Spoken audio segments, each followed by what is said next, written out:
Алматы облысында жол қозғалысы қауіпсіздігін насихаттауға арналған «Сені үйде күтеді» атты акция өтті. Игі шараны Қазавтожол ұлттық компания акционерлік қоғамы Алматы облыстық филиалы, Қазавтодор жауапкершілігі шектеулі серіктестігі Алматы облыстық филиалы және Алматы облысының полиция департаменті ұйымдастырды.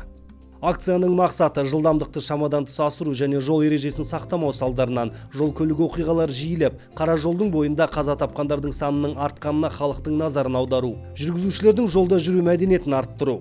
Ұйымдастырушылар республикалық маңызы бар Алматы-Бішкек автожолының бойында жылдамдықты шектеу белгілерін қойып, арнайы плакаттар әзірлеп, жүргізушілерді жол ережесін бұзбауға, жылдамдықты асырмауға шақырды. Сондай-ақ, жолаушыларға жол жүру ережелері жазылған ақпараттық таратпа қағаздар берілді.